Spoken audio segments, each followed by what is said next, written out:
చెప్పండి, అంశం ఏంటి? Speaking with faith. విశ్వాసంతో మాట్లాడడం. ఒకసారి ఒక వ్యక్తి తన జీవితంలో వయసు చిన్నగా పైబడుతూ ఉంటే ఒక ఆలోచన తనకి స్టార్ట్ అయిందంట. ఆలోచన ఏంటంటే, ఎప్పటికైనా నాకు పక్షవాతం వచ్చేస్తుంది అని ఒక ఆలోచన. అది it started as a thought. పక్షవాతం వస్తుంది, నా దేహం పనిచేయదు. పక్షవాతం వచ్చిన వాళ్ళకి యూజువల్గా మనకు తెలుసు కదండి, పెరాలిసిస్ వచ్చిన వాళ్ళకు ఒక సైడ్ అంతా కూడా పనిచేయదు. కొన్నిసార్లు వాళ్ళు స్పర్శను కూడా కోల్పోతూ ఉంటారు, సరిగ్గా మొబిలిటీ ఉండదు, ఇమ్మొబైల్ అయిపోయి మంచానికి పరిమితం అయిపోతూ ఇబ్బందులు పడుతుంటారు. సో ఈ వ్యక్తి హృదయంలో, మనస్సులో ప్రారంభమైన ఆలోచన ఏంటంటే, నాకు ఎప్పటికైనా పక్షవాతం వస్తుంది, నా దేహం ఒక సైడ్ అంతా చచ్చుపడిపోద్ది. ఎప్పుడు ఇదే చెప్తూ ఉండేవాడు. ఒకరోజు ఎందుకు అనిపించిందో తెలీదు, తన కాలికి పక్షవాతం వచ్చిందా లేదా టెస్ట్ చేసుకుందామని గట్టిగా గిల్లాడంట కాలుని గట్టిగా గిల్లితే ఇతనికి ఏ సెన్సేషన్ రావట్లేదు, స్పర్శ లేదు. అయితే ప్రక్కన కూర్చున్న వ్యక్తితో అంటున్నాడంట, చూసావా, నేను ఎప్పటి నుండో చెప్తున్నాను కదా నాకు పక్షవాతం వస్తుంది, నాకు ఒక సైడ్ పనిచేయదని, చూసావా కాలు ఇప్పుడు గిల్లుకున్నాను, నాకు ఇంత నొప్పి కూడా రాలేదు, నాకు ఏ ఫీలింగ్ కూడా కలగలేదు అని అనగానే ఆ పక్కనున్న వ్యక్తి అన్నాడంట, నీ కాలు కాదు నువ్వు గిల్లుకుంది, నా కాలు గిల్లుకున్నావు, మరి నీకెలా వస్తుంది సెన్సేషన్, ఆ పెయిన్ నీకెలా అనిపిస్తుంది అని అన్నాడండి. ఎందుకు ఈ మాట చెప్తున్నానంటే, ఈ వ్యక్తి తన హృదయంలో ఒకటి నమ్ముతా ఉన్నాడు, దాన్నే తన నోటితో పలుకుతా ఉన్నాడు. And he was expecting something bad. కొన్నిసార్లు మన జీవితాల్లో అపవాది మనల్ని అలాంటి పరిస్థితిలో పెట్టేస్తాడండి. ఏంటంటే, we start speaking that something bad will happen, something bad may happen. ఇంకా జరగలేదు కానీ కొన్నిసార్లు మనం మాట్లాడుతుంటాం, మన మాటలతో పలుకుతూ ఉంటాం. డాక్టర్స్ చెప్తున్నారు, బాడీలో స్ట్రాంగెస్ట్ మజిల్ టంగ్లో ఉంటుందంటండి. బాడీలో స్ట్రాంగెస్ట్ మజిల్ టంగ్లో ఉంటుందంట. మన నోటిలో ఉండే టంగ్లో దేహంలో ఉన్న బలమైన కండరము ఉంటుంది. దేవుని వాక్యంలో నాలుకను గుర్చి, నోటి మాటలను గుర్చి చాలా ప్రాముఖ్యమైన వచనాలు, వాక్యాలు మనం గమనించగలం. బైబిల్లో మనకు తెలుసు, ఒక కలలు కనే వ్యక్తి. ఎవరా వ్యక్తి? యోసేపు కదండి. జోసెఫ్ ద డ్రీమర్ అంటారు కదా. యోసేపు కలలు కనే యోసేపు. మీలో ఎవరైనా ఎప్పుడైనా కలలు కన్నారా? అంటే నేను రాత్రి వచ్చే దయ్యం కళ, భూతం కళ, లేకపోతే ఎగ్జామ్లో ఫెయిల్ అయిపోయామనే కళ, అలా చెప్పట్లేదు. Do you have a dream in your life? నా జీవితంలో ఒక కళ ఉంది, నా జీవితంలో దేవుడు నాకు ఒక కళ ఇచ్చాడు అని ఎవరైనా చెప్పగలిగేవారు ఉన్నారండి? Do you have a dream? నా జీవితంలో ఒక కళ ఉండేదండి. నాకు 10th క్లాస్లో నేను బాప్తిసం తీసుకున్న తర్వాత ఒకరోజు మా డాడీ సాక్ష్యం చెప్పడానికి సమయం ఇచ్చారు. సాక్ష్యం చెప్పడానికి సమయం ఇస్తే నేను మైక్ తీసుకున్నాను. అప్పటికి మందిరంలో సాక్ష్యం చెప్పే ఫస్ట్ ఆపర్చునిటీ నాకు దేవుడు ఇచ్చింది. ఆ రోజు మైక్ తీసుకొని చెప్పాను. దేవుని సేవలో, దేవుని సువార్త ప్రకటిస్తూ చాలా దేశాలు ఫ్లైట్లో తిరగాలని నా కళ అని చెప్పాను. That is my dream. కానీ సాక్ష్యం అంతా చెప్పొచ్చు కూర్చున్నాక నాకు ఆలోచన వచ్చింది, మిడిల్ క్లాస్ ఫ్యామిలీస్లో ఒక ఫ్లైట్ ఎక్కాలంటే అది చాలా అందని ద్రాక్ష పండు లాంటిది. ఈరోజు మనందరం కూడా ఫ్లైట్ టికెట్ కొనుక్కొని వెళ్ళిపోవచ్చండి. కానీ బ్యాక్ దెన్, నేను నా 10th క్లాస్లో ఉన్నప్పుడు ఫ్లైట్ ఎక్కడం అంటే దట్ ఈస్ ఇంపాసిబుల్. చెప్పాలంటే ఒక మిడిల్ క్లాస్ ఫ్యామిలీలో ఎవరు కూడా అఫోర్డ్ చేయలేరు. అప్పటికి మా కుటుంబంలో కూడా ఎవరు వెళ్ళలేదు, ఒక దూర దేశానికి వెళ్ళలేదు. కానీ ఒక కళ నేను అలా చెప్పానన్నమాట. సాక్ష్యంలో చెప్పి, మీరందరూ కూడా నా కొరకు ప్రార్థన చేయండి, నేను అలా వెళ్ళాలి, నేను అలా తిరగాలి అని సాక్ష్యం చెప్పి కూర్చున్నాను. కానీ నాలో నాకు ఒక ఆలోచన వస్తుంది, వీళ్ళు ఏమనుకున్నారో, ఇంత ఉంది కానీ ఇంత పెద్ద కళ ఉందా, ఇంత పెద్ద డ్రీమ్ ఉందా అని ఏమనుకుంటారో అని అనుకున్నాను. ఆ తర్వాత ఇక్కడే కూకట్పల్లిలో హాస్టల్లో చదివేదాన్ని. హాస్టల్లో కూర్చున్నప్పుడు పక్కన బేగంపేట ఎయిర్పోర్ట్ ఉండేది. ఎయిర్పోర్ట్ నుంచి ఇప్పుడైతే గంటకి చాలా ఫ్లైట్లు వెళ్ళిపోతూ ఉంటాయి, కానీ అప్పట్లో సాయంత్రం రాత్రి అయ్యేసరికి ఒక ఫ్లైట్ 2 ఫ్లైట్లు వెళ్ళేవి అంతే. మా హాస్టల్ మీద నుంచి ఫ్లైట్ వెళ్తూ ఉంటే నేను స్టడీ అవర్స్లో మమ్మల్ని గ్రౌండ్లో కూర్చోబెట్టేవారు దూరంగా. సరే బుక్స్ అన్నీ అలా ఓపెన్ చేసుకొని చదువుతా, ఆకాశంలో ఎప్పుడైతే ఫ్లైట్ కనబడేదో బుక్ అలా ఒక నిమిషం ఆపేసి కళ్ళు మూసుకొని, ఏసయ్యా నేను కూడా ఫ్లైట్ ఎక్కాలయ్యా, నేను కూడా ఫ్లైట్లో నీ సువార్త ప్రకటించాలి, సహాయం చేయ ప్రభు అని ప్రార్థన చేసుకుంటూ ఉండేదాన్ని. సరే కళ అయితే ఉంది, ఒక I have a dream, I'm wishing for it's fulfilment. కానీ కొన్ని రోజుల తర్వాత, కొన్ని సంవత్సరాల తర్వాత నాకు జాబ్ వచ్చింది, యుఎస్ వెళ్ళాను, మా అక్క పెళ్ళి సెటిల్ అయింది, పెళ్ళికి ఇండియా వస్తున్నప్పుడు ఇంగ్లాండ్లో నేను ఫ్లైట్ మారాలి, బ్రిటిష్ ఎయిర్వేస్ ఫ్లైట్ ఎక్కి కూర్చున్నా, ఇంకా ఫ్లైట్ స్టార్ట్ అవ్వాలా. నాకు ఒక ఆలోచన వస్తుంది, ఈ ఫ్లైట్ ఎక్కానంటే మా కంపెనీ నాకు స్పాన్సర్ చేసి నాకు టికెట్లు కొని పంపించింది కాబట్టి నేను వచ్చాను. ఎన్నో దేశాలు తిరగాలి, ఎన్నోసార్లు ఫ్లైట్లు ఎక్కాలని చిన్నప్పుడు సాక్ష్యం చెప్పాను కదా, అది ఎలా సాధ్యము అనుకున్నా. దేవుడు అనుకున్నాడు నాకు అన్నీ సాధ్యం కదా, నువ్వేం బాధపడకని. దేవుడు అనుకొని సంవత్సరం తిరగక లోపే నాకు వివాహం అవ్వడం, ఆ తర్వాత వివాహం అయిన 2 years లోపే ఆల్మోస్ట్ 13 countries జాన్ వెస్లీ గారు నేను ధన్య మేము ట్రావెల్ చేశాము. ఇప్పుడు నేను చెప్పగలుగుతున్నాను ఆ రోజు దేవుడిచ్చిన కలను ఈరోజు దేవుడు నెరవేర్చాడు. హల్లెలూయా. ఎందుకు ఈ మాట చెప్తున్నానంటే Joseph also had a dream. యోసేపు కూడా కల వచ్చిందండి. ఆ కలను he didn't keep it to himself. కళను గురించి మాట్లాడకుండా ఊరుకోలేదు, కళను గురించి ఎగ్జైట్ అయిపోయాడు. చూడండి, మంచి కళ రాగానే ఎగ్జైట్ అవుతాం కదా, పిచ్చి కళ వస్తే ఎవరికి చెప్పం, అవునా కదా? పిచ్చి కళ వచ్చింది అనుకోండి గప్చిప్ కదా, ఎవరికి చెప్పం. మంచి కళ వచ్చిందంటే ఎగ్జైట్ అవుతాం. Joseph was excited when God gave him a dream. ఆ కళ యోసేపుకు దేవుడే ఇచ్చాడు. ఒక మాట చెప్పనివ్వండి, నీకు ఉన్న కళ నీకు దేవుడు ఇస్తే ఆ కళను కూడా దేవుడే నెరవేరుస్తాడు. హల్లెలూయా. కొంతమంది పిచ్చి కళలు అంటారండి, ఆ కళలు దేవుడు నెరవేర్చాడు. దేవుని చిత్తానుసారం కాని కళలు కానీ ఆ కళలు ఎలా అయినా నెరవేరాలని ప్రయాసపడితే విఫలం అవుతాం, డిసప్పాయింట్ అవుతాం. ఒకవేళ బలవంతంగా ఆ కళ నెరవేర్చుకున్నా నష్టపోతాం. కానీ యోసేపుకు దేవుడు కళ ఇచ్చాడు. ఆ కళ ఏంటంటే భవిష్యత్తులో తన జీవితంలో జరగబోయే కార్యాలను గురించి యోసేపుకు దేవుడు కళ ఇస్తే ఆదికాండం 37వ అధ్యాయము 5వ వచనంలో యోసేపు ఏం చేశాడో చూడండి. ఆదికాండము 37వ అధ్యాయము 5వ వచనం. యోసేపు ఒక కల కని తన సహోదరులతో అది తెలియచెప్పగా వారు అతని మీద మరీ పగబట్టిరి. అతడు వారిని చూచి, నేను కనిన ఈ కలను మీరు దయచేసి వినుడి, అదేమనగా అని మొత్తం వివరించుకుంటే వెళ్ళిపోయాడు. అన్నలారా, నా కల వినండి, నా కల వినండి అంటే వీళ్ళకి ఇంకా కోపం వచ్చిందండి. ఇరిటేట్ అయిపోయారు సహోదరులు. ఎందుకంటే ఇలాంటి కల వచ్చిందా నీకు, నువ్వేమో హెచ్చించబడతావు, మేమేమో తగ్గించబడతామా అని అన్నలకి కోపం వచ్చింది. అట్ ద సేమ్ టైం అన్నలకి అసూయ కూడా వచ్చింది. అన్నల అసూయ యోసేపు కల నెరవేరకుండా ఆపనివ్వగలిగిందా? ఆపలేకపోయింది. చాలాసార్లు మనం అనుకుంటాం, నా ప్రోగ్రెస్ని, నా యొక్క ఔన్నత్యాన్ని నన్ను దేవుడు హెచ్చిస్తుంటే, నన్ను దేవుడు ఆశీర్వదిస్తుంటే ఎవరో ఆశీర్వాదాన్ని ఆపేస్తున్నారండి అనుకుంటాం, కానీ ఎవ్వరు ఆపలేరండి. హల్లెలూయా. ఎవ్వరు ఆపలేరు. సూర్యుడి యొక్క కాంతిని అరచేయి పెట్టి మనం మూయగలమండి? అరచేయి పెడితే లేకపోతే గొడుగు వేసుకుంటే మన మీద పడకుండా ఆపగలం, కానీ ప్రపంచం మీద పడకుండా, భూమి మీద పడకుండా ఆపలేం. ఒక వ్యక్తిని దేవుడు ఆశీర్వదించడం మొదలు పెడితే దేవుడు నీ జీవితంలో నీకు ఇచ్చిన కలను నెరవేర్చడానికి ఏ అపవాది శక్తులు అడ్డుపడలేవు, ఏ సాతాను శక్తి అడ్డుపడలేదు, ఏ మానవ ప్రయత్నం కూడా అడ్డుపడలేదు. Amen. Joseph was a dreamer. ఎందుకు ఈ మాట చెప్పానంటే ప్రారంభంలో యోసేపు తాను కనిన కళ లేకపోతే దేవుడు తనకిచ్చిన కళను గురించి చెప్పాడు. He spoke about that dream. కొంతమందికి దేవుడు కళ ఇవ్వగానే మాట్లాడరండి.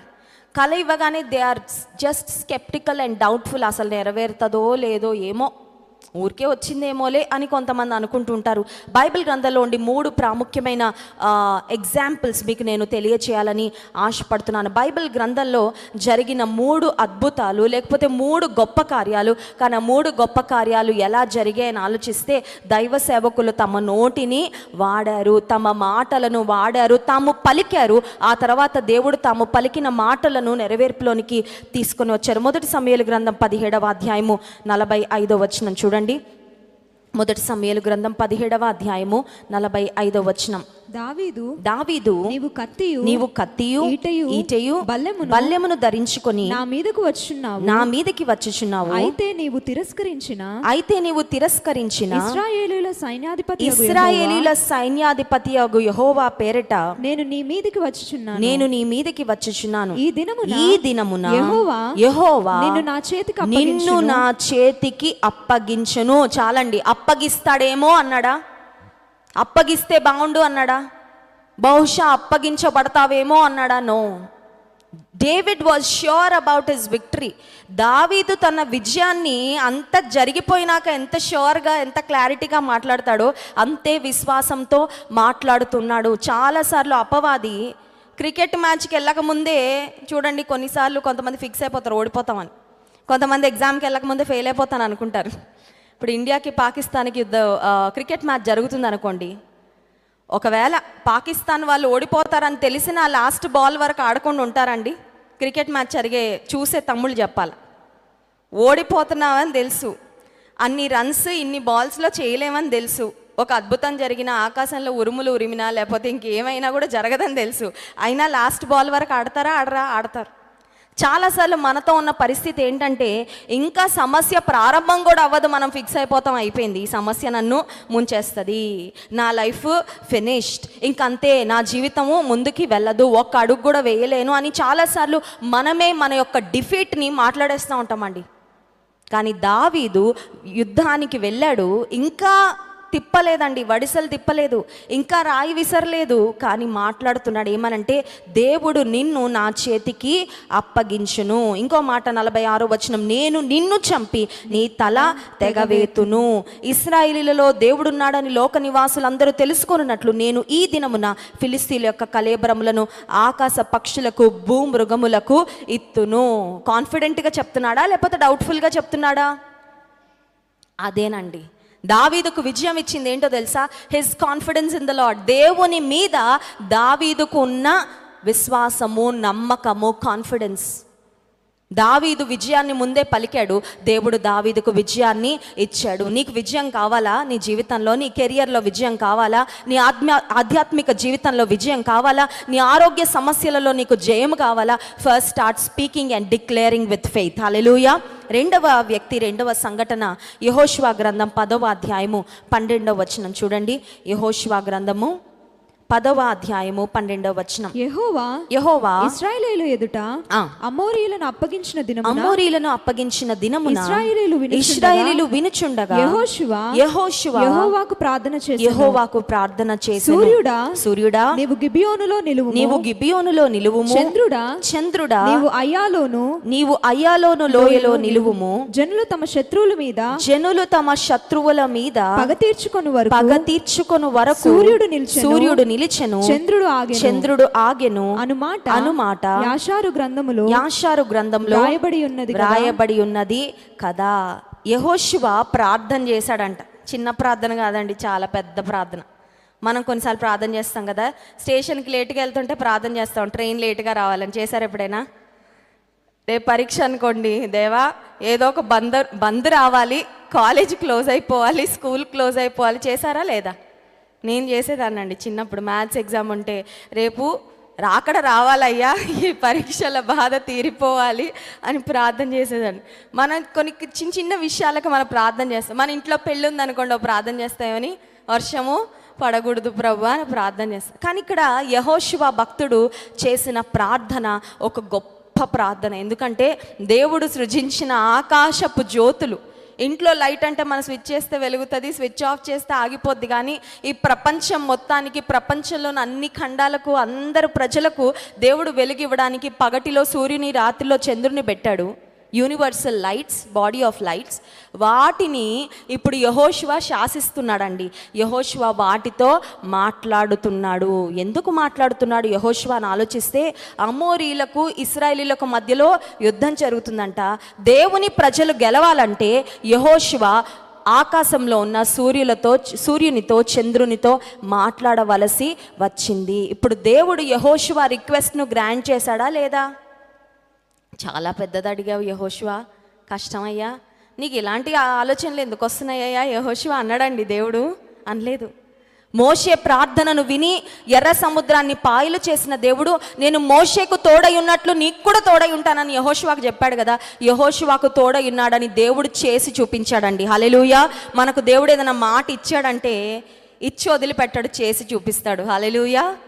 ఇప్పుడు దేవుడు యెహోషువ యొక్క ప్రార్థన విన్నారు. 14వ వచనాలు చూడండి.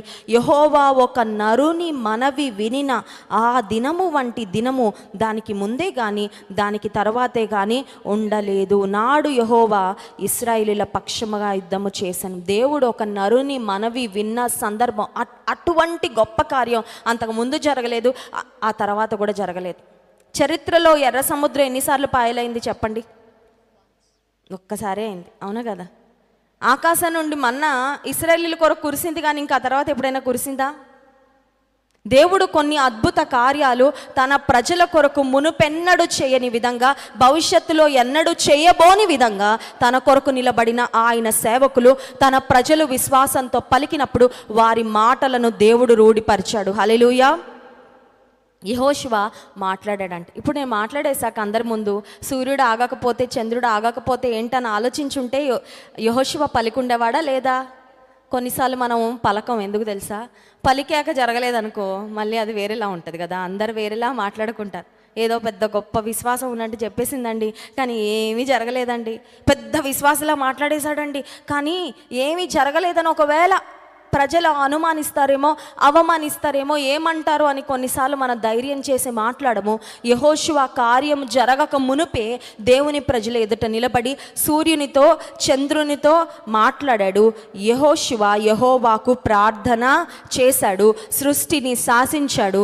దేవుడు యెహోషువ మాటను ఆయన రూఢిపరిచాడు. హల్లెలూయా. మూడో సందర్భం చూపిస్తాను చూడండి. మొదటి రాజుల గ్రంథము 17వ అధ్యాయము మొదటి వచనం. First Kings chapter 17 verse 1. మొదటి రాజుల గ్రంథం 17వ అధ్యాయం మొదటి వచనం. అంతటా గిలాదు కాపురస్తుల సంబంధియును తిష్బీయుడైన ఏలియా అహాబు నొద్దకు వచ్చి ఎవని సన్నిధిని నేను నిలబడి ఉన్నాను ఇశ్రాయేలు దేవుడైన ఆ యెహోవా జీవముతో నా మాట ప్రకారము కాక ఈ సంవత్సరములలో మంచైనను వర్షమైనను పడదని ప్రకటించెను. దేవుడు ఏలియా ప్రవక్తకు చెప్పిన మాట ఏంటంటే 3.5 సంవత్సరాలు మంచైనా వర్షమైనా పడదు అని నువ్వు ప్రకటించు ఏలియా, నువ్వు వెళ్ళి రాజుకు చెప్పు అని దేవుడు చెప్పాడు. ఇది ఏలియా ఆలోచనతో ఏలియా పలికిన మాట కాదు, కానీ దేవుడు చెప్పమన్నాడు కాబట్టి ఏలియా చెప్పాడు.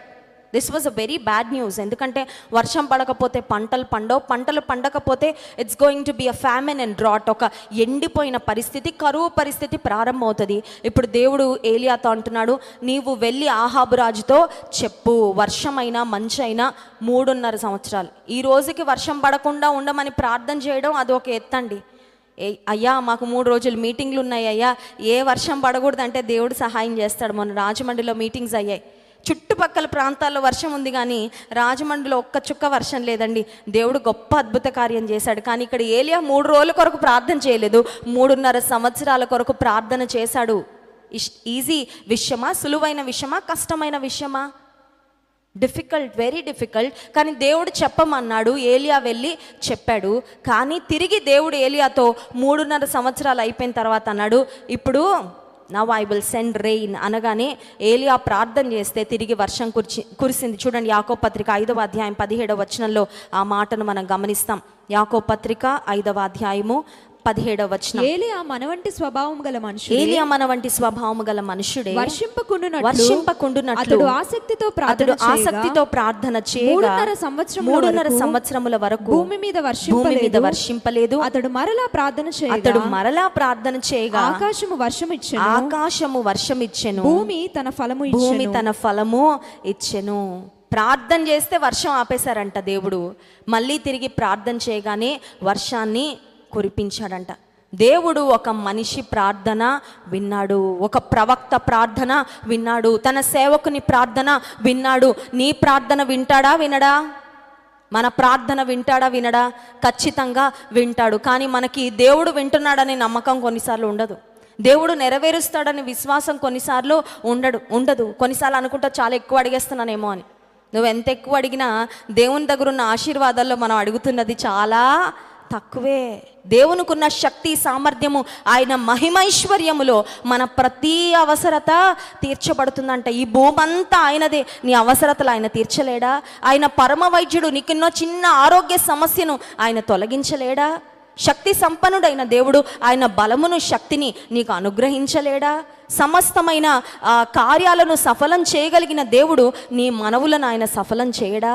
Won't he grant your heart's desires? నీ హృదయ వాంఛలను దేవుడు తీర్చడా?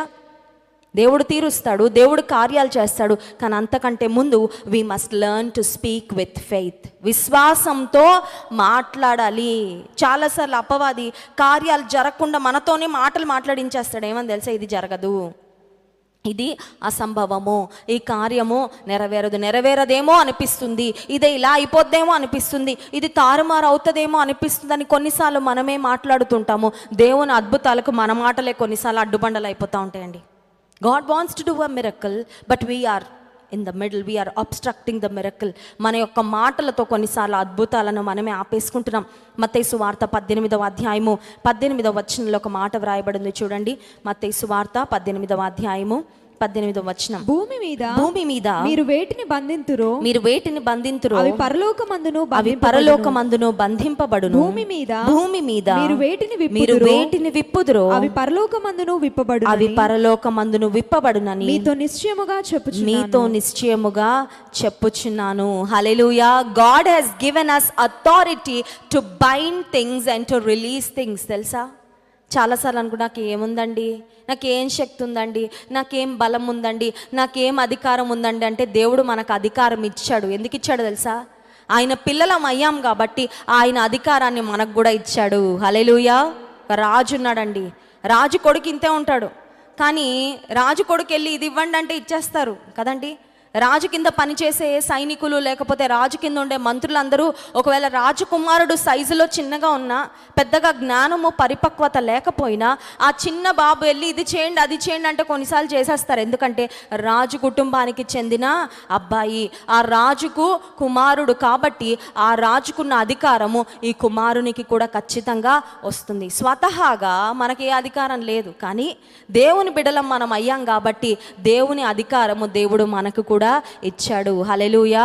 మన దేవుడు అంట సర్వాధికారి అయిన దేవుడు. He has all authority on earth and in heaven.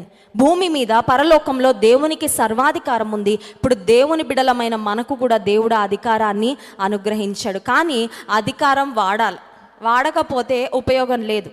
If you use it you will be blessed, but if you don't use it you lose it. నువ్వు వాడితే నీకు ఆశీర్వాదం వస్తుంది.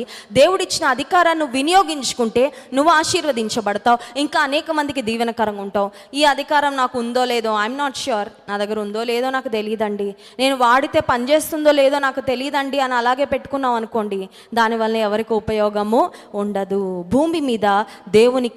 భూమి మీద పరలోకంలో దేవునికి సర్వాధికారం ఉన్నట్లుగా బంధించడానికి అలాగే విడిపించడానికి దేవుడు మనకు అధికారాన్ని ఇచ్చాడు. If you understand that the evil forces are trying to attack you, ఒకవేళ అపవాది శక్తులు నీకు విరోధంగా పనిచేస్తున్నాయి, నీకు అర్థమవుతుందా?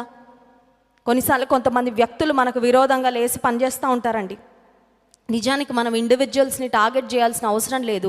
ఎందుకంటే మిమ్మల్ని ఎదురుగా నిలబడి ఎదిరిస్తున్నా లేకపోతే మిమ్మల్ని ఎదురుగా నిలబడి మీకు విరోధంగా మాట్లాడుతున్న వ్యక్తులు ఒకవేళ కనబడినప్పటికీ వారి వెనకాల వారిని ప్రేరేపిస్తున్న అపవాది ఖచ్చితంగా ఉంటాడు. ఇప్పుడు మనం ఎవరిని బంధించాలంటే వారి వెనకాలండి వారిని ప్రేరేపిస్తున్న అపవాది ఉంటాడు కదా, వాడిని బంధించాలి. వాడిని బంధిస్తే ఖచ్చితంగా ఆ పనులు లేకపోతే నీకు వస్తున్న వ్యతిరేకత ఖచ్చితంగా అది సమసిపోద్ది. దేవుడు దాన్ని డిజాల్వ్ చేసి పడేస్తాడు. చాలాసార్లు మనం ఇండివిజువల్స్ని టార్గెట్ చేస్తాం. We hate people. వీళ్ళు చూడండి మాకు విరోధంగా ఇట్లా మాట్లాడుతున్నారండి, వీళ్ళు చూడండి ఇట్లా చేస్తున్నారు, దేవుని పని మేము ఇలా చేయాలనుకుంటే వాళ్ళు అలా అడ్డుపడుతున్నారంటే వాళ్ళు కాదండి అడ్డుపడుతుంది, అపవాది వాళ్ళని వాడుకుంటున్నాడు. వారు అపవాదికి చోటు ఇచ్చారు, అంతే, సింపుల్. ఇప్పుడు వాళ్ళని కాదు మనం టార్గెట్ చేయాల్సింది, వాళ్ళ మీద కాదు మనం ద్వేషం పెట్టుకోవాల్సింది, వారిని ఎలా మనం ఎదిరించాలో కాదు మనం ప్రయత్నం చేయాల్సింది, వారి వెనకాల పనిచేస్తున్న అపవాదిని మనము బంధించగలిగినప్పుడు ఖచ్చితంగా దేవుడు మనకు జయాన్ని ఇస్తాడు. అదే మత్తయి సువార్తలో మనం చూస్తున్నాం. భూమి మీద మీరు వేటిని బంధింతురో అది పరలోకమందును బంధింపబడును, భూమి మీద మీరు వేటిని విప్పుదురో అవి పరలోకమందును విప్పబడును. నీకు దేవుడిచ్చిన అధికారము నీకు అర్థమైందా? Have you realized and recognized the authority that you have as a child of God? దేవుని కుమారునిగా దేవుని కుమార్తెగా నీకున్న అధికారం నీకు తెలుసా? చాలామంది దేవుడిచ్చిన అధికారాన్ని వాడుకోలేకపోతున్నారు, ఎందుకంటే దేవుని బిడ్డలుగా సరిగ్గా బ్రతకట్లేదు కాబట్టి. పర్ఫెక్ట్గా దేవుని ఎదుట నిందారహితంగా యథార్థంగా నమ్మకస్తులుగా బ్రతికితే దేవుడు మనకిచ్చిన అధికారాలన్నీ వాడడానికి ధైర్యం ఉంటుంది. మనతో వచ్చిన సమస్య ఏంటంటే ఎక్కడో ఒక దగ్గర తప్పిపోయి, ఎక్కడో ఒక దగ్గర తొలగిపోయి, ఎక్కడో ఒక దగ్గర వెనుదిరిగి విశ్వాసంలో జారిపోయి అప్పుడు అనిపిస్తుంది ఇంకా నా అధికారము పోయినట్లే, దేవునికి ఇష్టంగా నేను లేను కాబట్టి నేను నాకు దేవుడిచ్చిన అధికారాన్ని వినియోగించుకోలేను. That's right.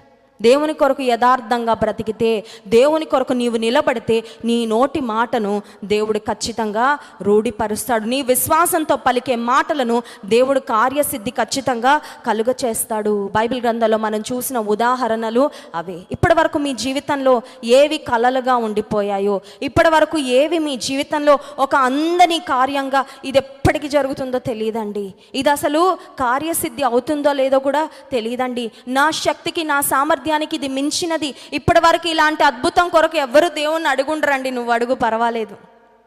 ఏ జనమునకు ఇలాగున ఆయన చేసి ఉండలేదని ఇశ్రాయేలీయుల పక్షంగా దేవుడు మాట్లాడతాడు. నిజమే, ఆయన జనుల కొరకు ఎవ్వరికి చేయని కార్యాలు దేవుడు చేశాడు. God will do unique things for you. తెలుసా, నువ్వు ఆయన కొరకు ఎదురు చూస్తే, ఆయన కొరకు కనిపెడితే ఎవ్వరి కొరకు చేయని కార్యాలు నీ కొరకు చేస్తాడు. ఎవ్వరి విషయంలో వినని సాక్ష్యాలు నువ్వు చెప్తావు నిలబడి, ఎందుకంటే నీ దేవుడు నీ పక్షంగా అట్టి కార్యాలు జరిగిస్తాడు కనుక. చాలాసార్లు మనం అనుకుంటాం దేవుడు కూడా కాపీ పేస్ట్ చేసేస్తాడేమో అనుకుంటాం కదండి. యూత్ కొంతమంది లవ్ లెటర్లు రాయడానికి చేతగాక గూగుల్లోకి వెళ్ళిపోయి మొత్తం మ్యాటర్ ఉంటుంది కదా, అదంతా కాపీ పేస్ట్ చేసి పంపించేస్తూ ఉంటారు కదండి. దేవుడు కాపీ పేస్ట్ చేయడండి. God is a creative God. హల్లెలూయా.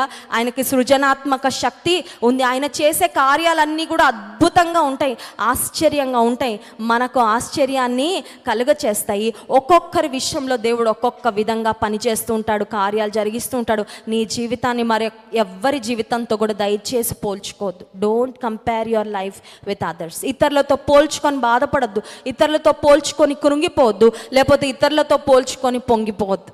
ఇతరులతో ఎప్పుడు పోల్చుకోకూడదు. ఎందుకో తెలుసా, ఇతరులతో పోల్చుకుంటే అయితే గర్వం అన్నా వస్తుంది, వాళ్ళకన్నా మనం ఉన్నత స్థితిలో ఉంటే, లేకపోతే వాళ్ళకన్నా మనం తక్కువ స్థితిలో ఉంటే ఖచ్చితంగా మనకి డిప్రెషన్ వస్తుంది. అవునా కదా?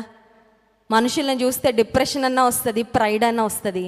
కానీ దేవుని చూస్తూ వెళ్తే, నీ టైమింగ్ ప్రకారం నా జీవితంలో నువ్వు కార్యాలు నీ సమయంలో చేయి, నీ విధానంలో చేయి, నువ్వు అనుకున్నట్లుగా చేయి ప్రభా. ఒక యునీక్ వేలో నీ కార్యాలు నా జీవితంలో జరిగించు. నేనైతే విశ్వాసంతో ఎదురు చూస్తాను. I will never give up on you lord, I will always put my hope in you, I will always keep trusting you అని దేవుని వైపు చూస్తూ ముందుకు వెళ్తే ఆయన సమయంలో ఒక ప్రత్యేకమైన విధానంలో నీ జీవితంలో దేవుడు కార్యాలు జరిగిస్తాడు. ఈ సాయంకాల సమయంలో మీరు ఎటువంటి ఆలోచనలతో ఇక్కడికి వచ్చారో నాకు తెలీదు, ఎటువంటి ఉద్దేశాలు మీ మనసులో ఉన్నాయో నాకు తెలీదు, ఎటువంటి అసాధ్యమైనవి మీ జీవితంలో ఉన్నాయో నాకు తెలియదు. కానీ యేసుక్రీస్తు ప్రభువుకు పెట్టబడిన పేరేంటంటే ఆయన ఆశ్చర్యకరుడైన దేవుడు. హల్లెలూయా.